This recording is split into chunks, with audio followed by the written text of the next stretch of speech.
ኑ እንቅረብ መጠራት ሳይመጣ ኑ እንቅረብ መጠራት ሳይመጣ። እርጋታን እንዴት ማግኘት እንችላለን? በብፁዕ ቅዱስ አቡነ ሽኖዳ ሳልሳዊ በሥላሴ ስም እናያለን። ወደ አንድ ተራራ ድንጋይን ብትወረውር አታናውጠውም። ድንጋዩም በተራራው እርጋታ ላይ ጉልህ ተጽዕኖን አያሳድርም። ነገር ግን ያንኑ ድንጋይ ወደ መስተዋት ብትወረውረው መስተዋቱ ክፉኛ ይሰበራል። እንደ መስተዋቱ ሳይሆን እንደ ተራራው ለመሆን ራሳችንን እናሰልጥን። እንዴት? የመረጋጋት ፍቅር። የመጀመሪያው እርጋታ ትክክለኛ የህይወት መንገድ መሆኑን እስካላመን ድረስ በሰላም መኖር አንችልም። ይህ የሚሆንበት ዋናው ምክንያት የምናምንበት ነገር የባህሪያችንን ሁኔታ ስለሚወስነው ነው። ከዚያም ነገሮችን በኃይል፣ በጭንቀት፣ በመበሳጨት፣ በፍርሃት ወይም በተስፋ መቁረጥ መፍታት እንደማይቻል እርግጠኛ መሆን አለብን። በተቃራኒው ደግሞ ሚዛናዊ በሆነ መንገድ ማሰብና ችግሮቹን መፍታት የሚችለው የተረጋጋ ሰው ብቻ ነው። እርጋታውን ያጣ ሰው ለችግሮቹ መፍትሄ መፈለግ ቀላል አይደለም። አንዳንድ አሳዛኝ ዜናዎች ወይም ክስተቶች የጤና እክል የሚያመጣባቸው ሰዎች አሉ።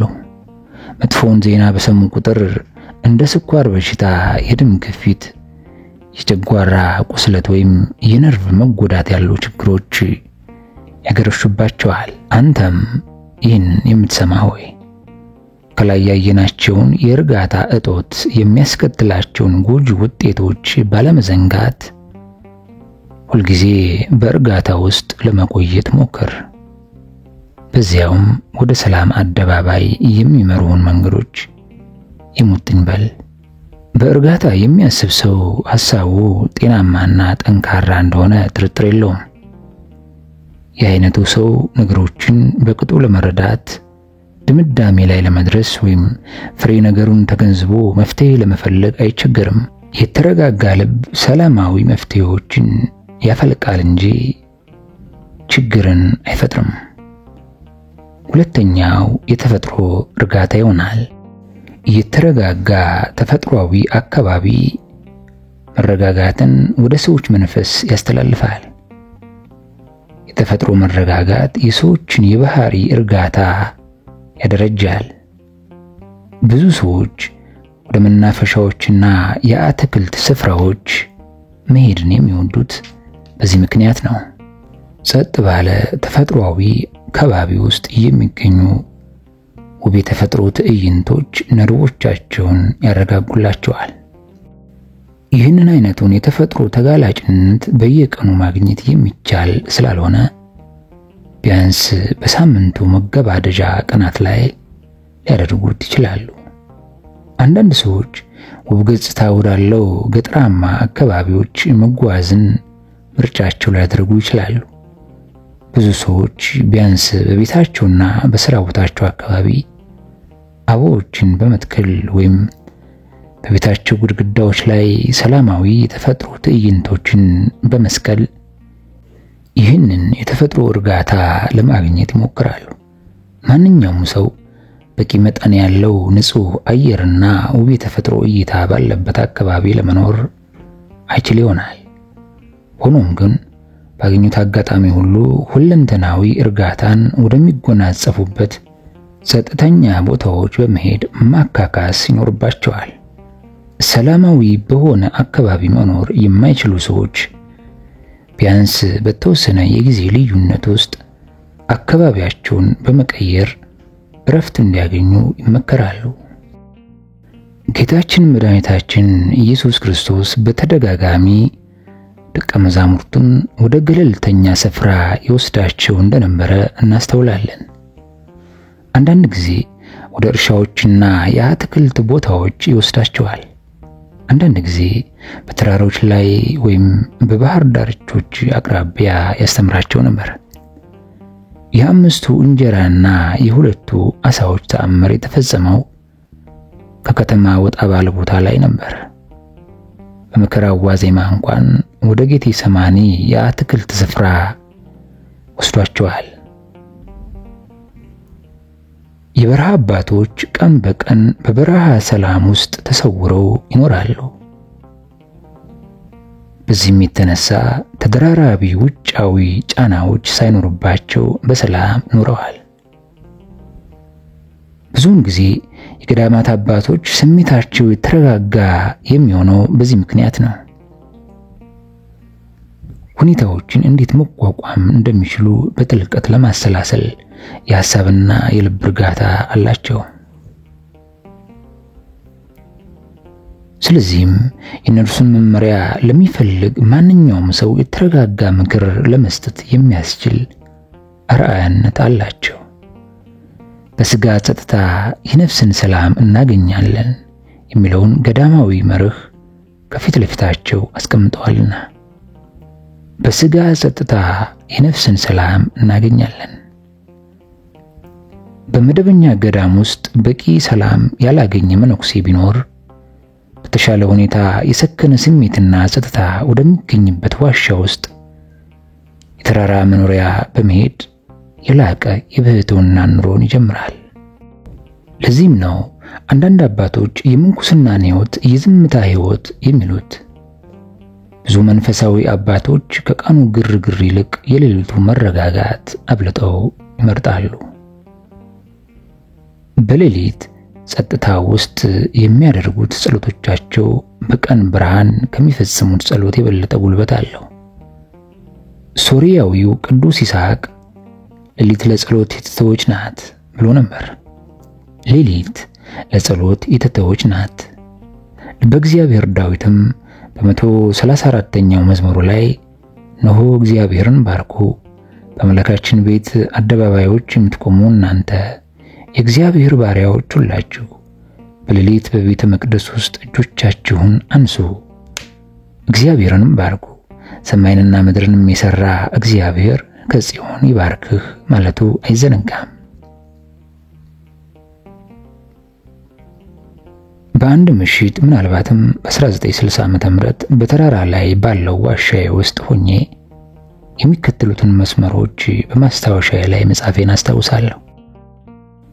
የሌሊቱ ሰላም እንደ ጥሩ ሙዚቃ፣ እንደ ምስጢሮች ሹክሹክታ ነው።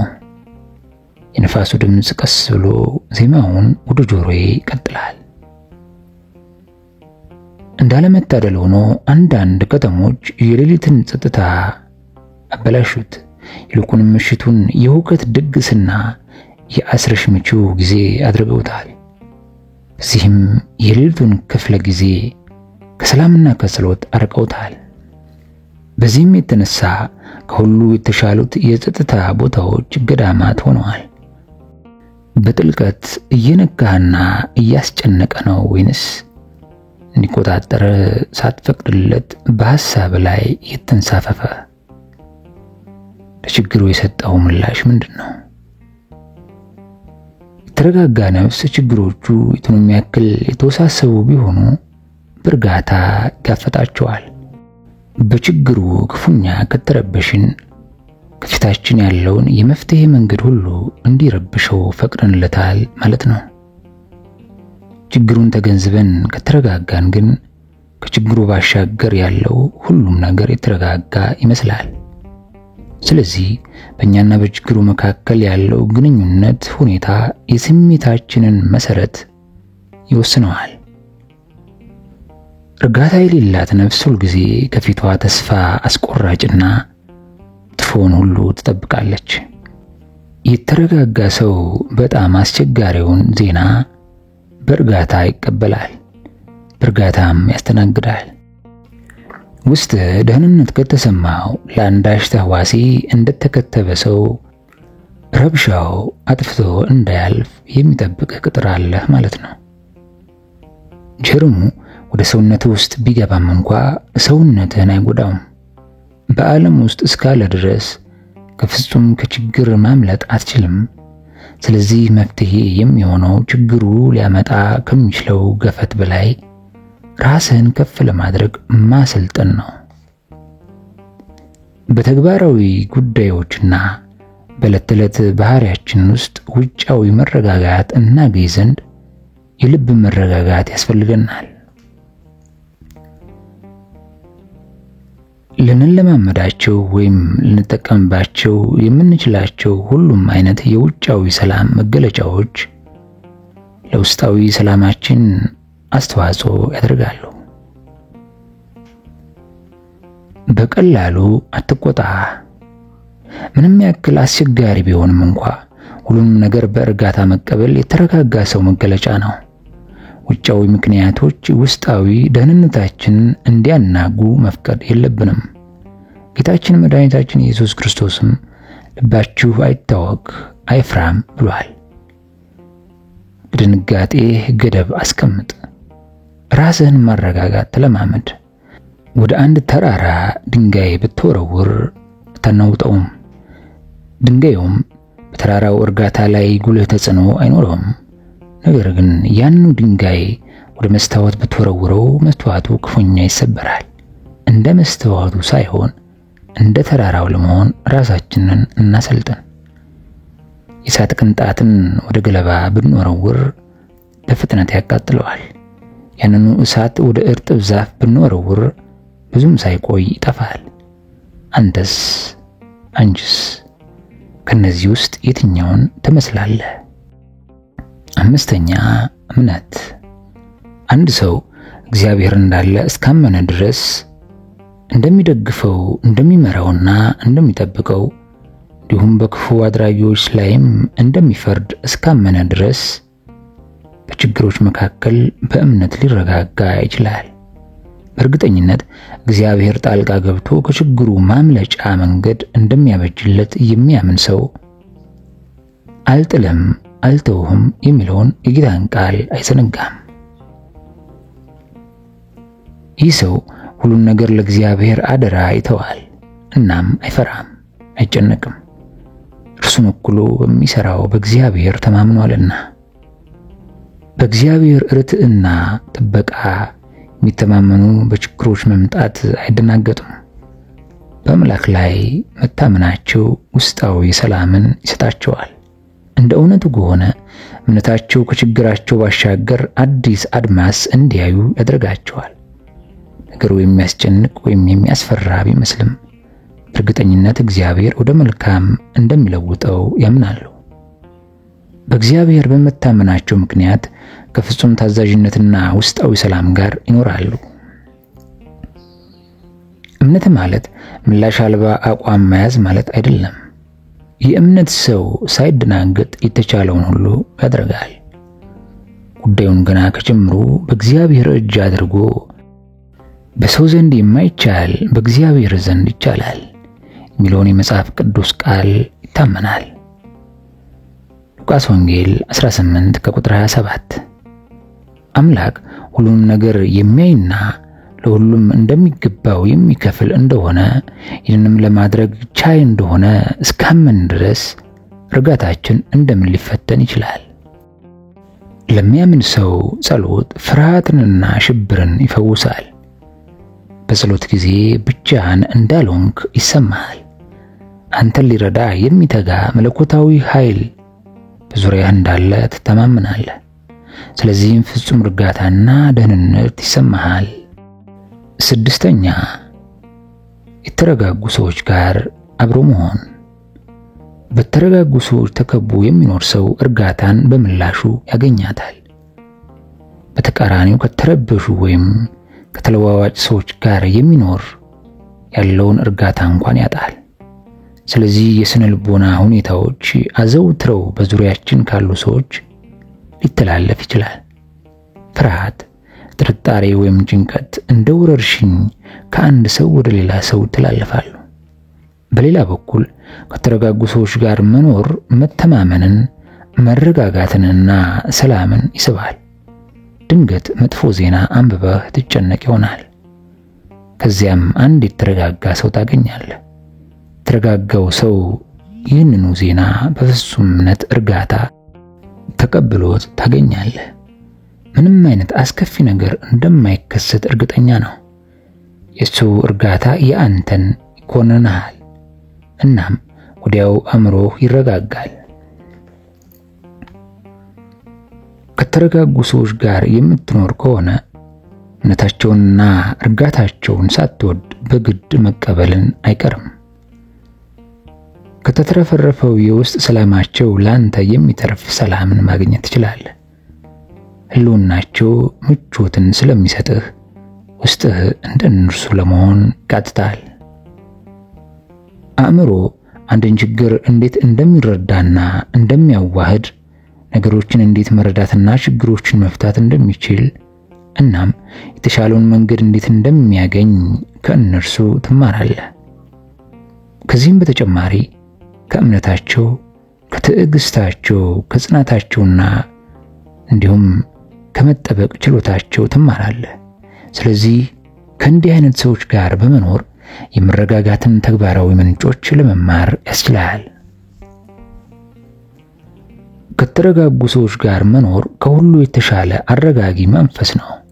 የተጨነቁ ነፍሳት መጥተው ችግራቸውን እየተናዘዙ እፎይታ የሚያገኙበትን አረጋጊ አባት በምሳሌነት ማንሳት እንችላለን። እንዲህ አይነት መንፈሳዊ አባቶች የእርጋታ መፍለቂያ ምንጮች ናቸው። ከነርሱ ጋር ጥቂት ጊዜ እንኳን አብረን ካሳለፍን ሸክማችን ይቃለልናል፣ እንረጋጋለን። ሰባተኛ ደስታና ሐሴት። በደስታ የረሰረሰ መንፈስና በፈገግታ የተዋበ ፊት አእምሯችን ውስጥ ውጥረትና ድብርትን በመክፈፍ መረጋጋትና መዝናናትን ያጎናጽፍልናል። ምንም እንኳን አካባቢያችን በውጥረትና በጫጫታ የታፈነ ቢሆንም ውስጣዊ ደስታ ያለው ሰው ሁሉንም ሰው በየዋህ ቀልዱ ያስቃል፣ ቢያንስ ፈገግታን ያጭራል። እዚህ ላይ ለማልቀስ ጊዜ አለው፣ ለመሳቅም ጊዜ አለው የሚለውን የመጽሐፍ ቅዱስ ቃል እናስታውሳለን። አሁን ለመሳቅ ጊዜ አለው፣ ምናልባትም ከሰዎች ወይም ከግለሰቡ ላይ ውጥረትን ለማስወገድ ወይም ቁጣን ለማርገብ አንድ ሰው ከአንድ ሰው ቅንነት የጎደለው ቃል ቢሰማ ከመናደድ ይልቅ በቀልድ መልክ ሊመልስ ይችላል። እናም ሁለቱም ይስቃሉ፣ ቁጣውም ይጠፋል። ደስተኛ ሰው በሁሉም የሚወደድ በዚህ ምክንያት ነው። ደስተኛ ሰው ከሌሎች ሰዎች ጋር የሚኖረው ግንኙነት ሁልጊዜም ሰላማዊ ነው። በደስተኝነት የሚታወቁ ሰዎች የተረጋጋ ተፈጥሯዊ አካል እንዳላቸው የማይታበል ነው። እነርሱን ማስቆጣት ወይም ማናደድ ቀላል አይደለም። ደስተኞች ራሳቸውን ማረጋጋት ብቻም ሳይሆን ሌሎቹንም ማረጋጋት ይችላሉ። ደስታ ከአንድ ጊዜ ቁጣን የሚያመክን የለዘበ መልስ ሊሆን ይችላል። ምሳሌ 15 ከቁጥር 1። ደስታ አንዳንድ ጊዜ ቁጣን የሚያመክን የለዘበ መልስ ሊሆን ይችላል። ምሳሌ 15 ከቁጥር 1። አንዳንድ ሰዎች ጋዜጣ ባነበቡ ቁጥር አዘውትረው የቀልድ አምዶችን የሚያስቀድሙ አሉ። ምክንያቱም መጥፎ ዜና ብዙም ተጽዕኖ ሳያሳድርባቸው ደስተኛና የተረጋጋ ስሜት እንዲሰማቸው ያደርጋል። ከመናገሩ በፊት እንኳን ፈገግ የሚያደርግህን አይነት ሰው ልታውቅ ትችላለህ። ምክንያቱም ሰውየውን ባየው ቅጽበት ውስጥ የሚያስቅ ወይም የሚያስደስት ነገር እንዲናገር እየጠበቅ ነው። በተለይ በቀንህ መጀመሪያ ላይ እንደዚህ አይነት ሰው ጋር መገናኘት ቀንህን ይዋጀዋል። ሰዎች የጨለመውን የተጨነቀ ሰውን ፊት ማየት አይፈልጉም። የተፈገገ ፊት እርጋታቸውንና ውስጣዊ ሰላማቸውን እንዲያጡ ስለሚያደርጋቸው ደስተኛ ፊት ያላቸውን ሰዎች ይሙጥኝ ይላሉ። ስምንተኛው ትህትናና ግርነት። እርጋታ የዋህ ሰዎች ተፈጥሯዊ ባህሪ አንድ አካል ነው። የዋህ ሰው የተረጋጋ ነው፣ ምክንያቱም የተቀጠቀጠ ሸንበቆ አይሰብርም፣ የሚተስን የጠዋፍ ክርም አያጠፋም ይላል ማቴዎስ 12 ከቁጥር 20። የዋህ ሰው ደግ ልብ አለው። አይጣላም፣ አይከራከርም፣ የራሱን ብቻም አይፈልግም። አንደኛ ቆሮንቶስ 13:5 ክፉንም አይቃወምም። ማቴዎስ 5:39 ላይ በውይይቶቹም ጭምር የተረጋጋ ነው። ሌላ ሰው ሲያወራም አያቋርጥም፣ አይበሳጭም፣ ሌሎቹንም አያበሳጭም። የዋህ ሰው ደስ የሚል ተፈጥሮ ያለው ነው። እናም በምንም መልኩ ጨካኝ ወይም ባለየ አይደለም። በሌሎች ሰዎች ላይ ጫና አያሳድርም ወይም ስለ አንድ ነገር ግድ አይልም። የራሱን ምኞት ብቻ ሳይሆን የሌሎችንም ፍላጎት ግምት ውስጥ ያስገባል። ለዚህም ነው የተረጋጋው። የዋህ ሰው ታጋሽ ነው። ከእርጋታ ጋር ያወራል። ማንንም አይወቅስም ወይም አይተችም። ሐሳቡን የሚገልጸው በጽኑ እምነት እንጂ በኩራት ወይም በመናደድ አይደለም። በእነዚህ ሁሉ ምክንያቶች የዋህ ሰው ባህሪያት ከተረጋጋ ሰው ጋር ሙሉ በሙሉ ይስማማሉ። ገርነትን ካገኘህ ወዲያውኑ የመረጋጋት ባህሪያትን ትላበሳለህ። ስለዚህ የዋህነትንና ባህሪያቱን ለማግኘት ሞክር። ራስን ገር ለማድረግ አሰልጥን። ይህንን ካደረግክ በእርግጠኝነት ወደ መረጋጋት ትደርሳለህ። መረጋጋት የትሁት ሰው አንዱ ባህሪ ነው። ትሁት ሰው ማንንም አያናድድም ወይም ማንም አይናደድበትም፣ እንዲያናድደውም አይፈቅድም። ስለዚህ ከሰዎች ጋር ሁሉ በሰላም ይኖራል። እንዲህ ያለ ሰው የመንፈስ ትህትናን ገንዘቡ ስለሚያደርግ ይህ ትህትናው የሰላ ወይም የቁጣ ባህሪን እንዲኖር አያደርገውም። ይልቁንም ትሁት ሰው በባህሪው የዋህ፣ ሲናገር የተረጋጋና ምንም የማይረብሽ ሆኖ ይገኛል። ትሁት ሰው ሁልጊዜ ራሱን እንደ ጥፋተኛ ይቆጥራል። በሁሉም ችግር ውስጥ የራሱን ሚና በመፈለግ ራሱን ይወቅሳል። ከመጣላት ወይም ወደ ግጭት ከመግባት ይልቅ ይረጋጋል። ትሁት ሰው ለሁሉም ሰው በረከትን ይሻል። ስለዚህ ከሁሉም ጋር በፍቅር ይኖራል። ይታገሳል እንጂ ራሱን ለመከልከል ሲል በብዙ አይደክምም። ምንም አይነት ጉዳት ቢደርስበት ይህ የሆነው በራሴ ኃጢአት ምክንያት ነው ይላል። ከዚያም ዝም ይላል እንጂ በማንም ላይ አያምጽም። ስለዚህም ከሰዎች ጋር ሁሉ በሰላም ይኖራል። እርጋታን በቀላሉ ለማጣት የሚያበቃው መሰረታዊ ምክንያት በራስ ላይ ብቻ ማተኮር ነው። ትህትና ራስን መካድና ከራስ መራቅ ነው። በትህትና ውስጥ ራስን መካድ አለ። እናም ስለ ራሱ ክብር እና መብት አብዝቶ ከመጨነቅ ይቆጠባል። ትሁት ሰው ከግል ክብሩና መብቱ ጋር በተያያዘ ጉዳዮች የማይጨነቅ እስከሆነ ድረስ በእነዚህ ነገሮች መጉደል ምክንያት የሚመጣ አለመረጋጋት አያገኘውም። ደግሞም ትሁት ሰው ለምስጋና የሚጓጉ ሰዎች በሚመኙት ጫጫታና ወከባ አይከበብም። ትህትናውን ያጣ ሰው አብሮ እርጋታውንም እንደሚያጣ አትጠራጠር። መረጋጋትን መለማመድ። በተረጋጋ ሁኔታ የመግባትና የመውጣትን ልማድ ገንዘብ አድርግ። ድምፅ ሳታሰማ በርን ከፍተህ በጸጥታ ዝጋው። በቤት ውስጥ ስትሆን የቤት ዕቃዎችን በጸጥታ ተጠቀም። ገና ከመድረሳቸው በፊት ጫማዎቻቸው መምጣታቸውን እንደሚያበስሩ ሰዎች ሳይሆን ያለምንም መጣደፍና ግርግር በጸጥታ ተራመድ። በጸጥታ የመናገር ልማድን አዳብር። ቃላቶችህ የሚቸኩሉ አይሆኑ። ስትናገር ድምፅህ የማይረብሽ ይሁን። ንግግር ሰላማዊ ይሁን። አሉታዊ ወይም መጥፎ ቃል ለመናገር ከተገፋፋ ለአንድ አፍታ አንደበትህን ግታ። አስከፊ መዘዞቹን አስበህ ዝም በል። በንዴት ውስጥ ሆነ ደብዳቤ ከጻፍክ ወዲያው አትላከው። ለአንድ ወይም ለሁለት ቀን አብሮ ይቆይ። ከዚያም እንደገና አንብበው። መቀየር ያለባቸው ቃላት ካሉ ለማስተካከል ወደ ኋላ አትበል። በፍጥነት እርምጃ እንድትወስድ የሚገፋፋህን ማንኛውንም ሐሳብ አትታዘዝ።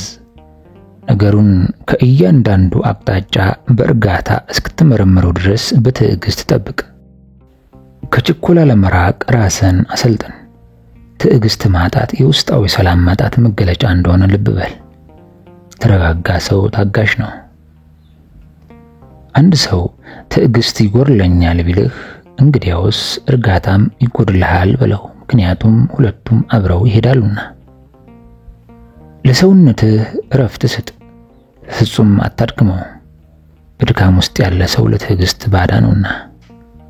ስለዚህም በቀላሉ እርጋታውን ስለሚያጣ በጣም ቀላል በሆኑ ምክንያቶች ሊናደድና ሊበሳጭ ይችላል።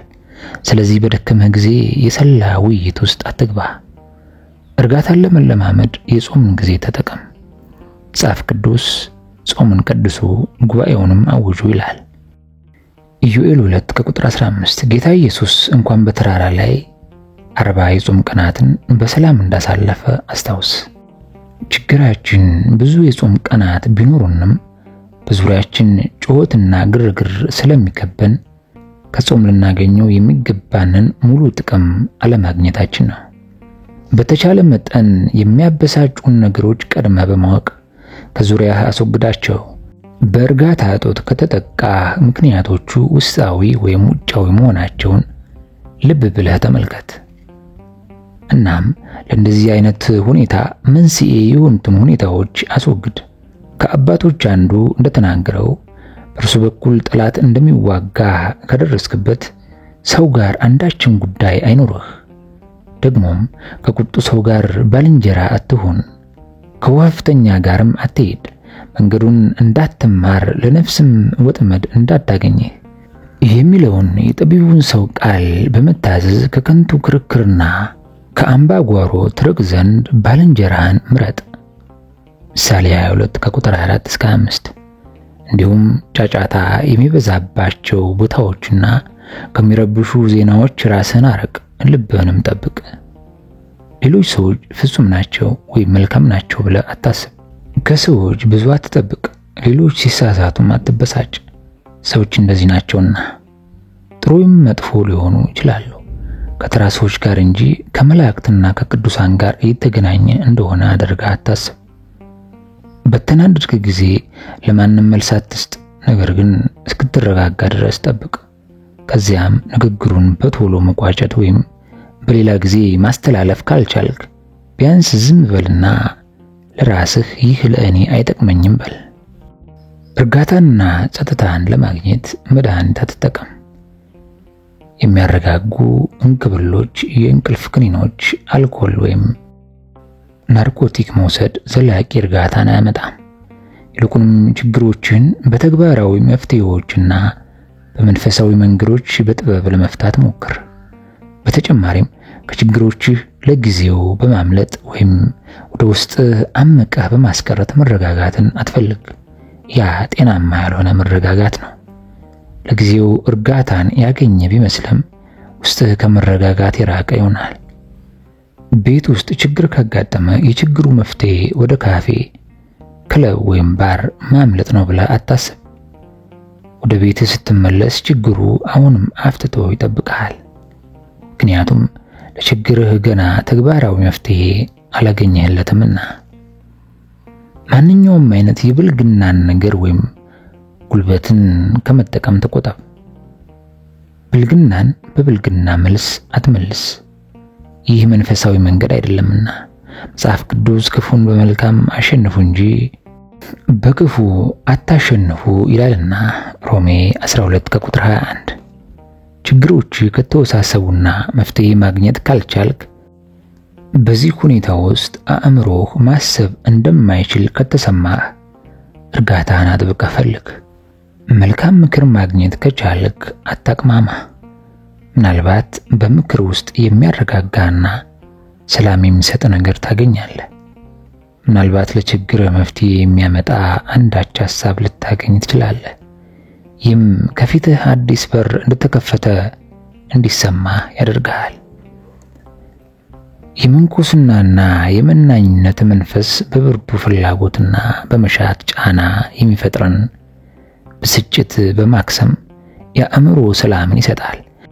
የዓለምን ኃላፊና ጠፊነት ፍላጎትንም ከንቱ ነፋስነት ከተረዳህ በርግጥ መረጋጋትና ጸጥታ ይሆንልሃል ይላል አባታችን የብፁዕ ቅዱስ አቡነ ሽኖዳ ሳልሳዊ መንፈሳዊ ምክር።